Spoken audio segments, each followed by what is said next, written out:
I'm here with Zack Achley today, one of the zaniest poets in the Metro Detroit area. Zack, thank you so much for being here with us today. Thank you for having me. So can you explain what it means to be a performance poet? Performance poetry is written more with the idea of performing it for an audience in mind. So your focus is more on how it's going to sound as opposed to necessarily how it's going to look on a page. Typically, performance poetry is not as big on the deeper meanings of things, which is to say that usually for a performance poem, the audience will get a pretty clear idea on what your intended statement is with the poem the first time they hear it. So explain to us your creative process then. I don't have one straight creative process. It's very random. It changes with poems. I have written poems in 5 minutes prior to going up on stage and delivering that work. Usually those are funny pieces about something that's happened at that event. Mm-hmm. I once wrote a poem about how they were out of grilled chicken at a venue I was at when I was trying to order a chicken panini, and I gave the poor girl at the counter a very hard time, but it was fun. I can't imagine you ever giving someone a hard time. I do sometimes. It lets them know I love them. Who are some of your favorite performance poets? Buddy Wakefield is my absolute favorite. I love him. I've seen him twice. I'm very sorry that he's not performing as much anymore, but I get why.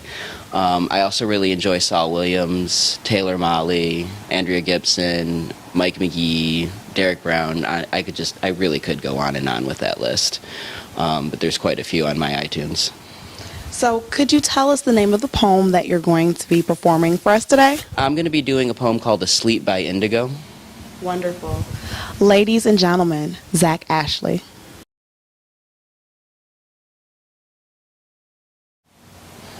Long before I knew that L, G, B, and T were anything more than letters of the alphabet, I loved rainbows. Colors and I attracted each other like vivid magnets, and they would follow me around like lovesick pets. Red was always close to my heart, but it was safe because it had orange around it to protect it. Blue made its home in my head, yellow hung out around my hands, green kept my feet forever moving, and indigo wove its way through me like an almighty life force. Before bed, when other kids were saying prayers they didn't really understand or maybe telling God what they wanted for Christmas, I was going on adventures through rainbows miles long. I floated through the mist of colors, letting each pigment mix with the one before, saturating my soul until it looked like it had been spray painted by dysfunctional deities. I never did finish these journeys awake. I was always asleep by the time I hit indigo, and past indigo was violet, where my dreams lived. As long as I was in this cradle of consummate color, I was invincible. But somewhere along the way, something convinced me that I needed to outgrow my glow, the way leaves outgrow their trees, and I have been falling ever since, floating further away from everything fantastic. Damn it, I used to have superpowers. I used to see amazing things, not just my own colors. I used to see shaded stains on everybody, people walking down the street leaving tinted trails behind them, the whole world so full of pure brilliance. It was an astounding experience just walking out the front door. I used to love everyone I met.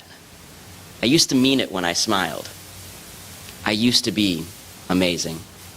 There's no orange left around my heart now. I upgraded to this cold gray, built a wall so thick no rainbow will ever reach it, and I keep myself busy, so that I never have to think about it. I intentionally overload my schedule so that I'm always running off in every direction, except up. And I know I am too young to be talking like this. And we could spend days trying to one-up each other on whose life got the greater share of despair. But if you've forgotten what it's like to be blown back by how amazing you are, this poem is about you too. Your desaturated dreams don't even begin to add up to the degrees of pure brilliance you deserve. Take your sword and cut through the beige and gray of every piece of pain that you have used to define you. Quit hating other people for robbing you of your rainbows, and quit blaming yourself for letting them go. Do you remember what it was like to float? Do you remember what it was like to see colors so pure they made you believe in a God? Well, I almost do too.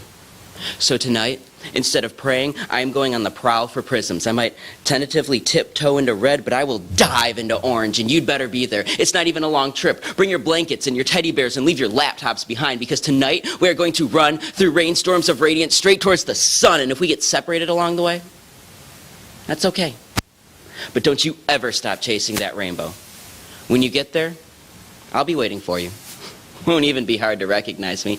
I'll be the heart full of red blue on my head. I will be waiting for you just past indigo. I will take your hand, and we can voyage together into violet, followed by everyone that we have forgotten how to love. You don't even have to sleep. Just remember how to dream. Thank you.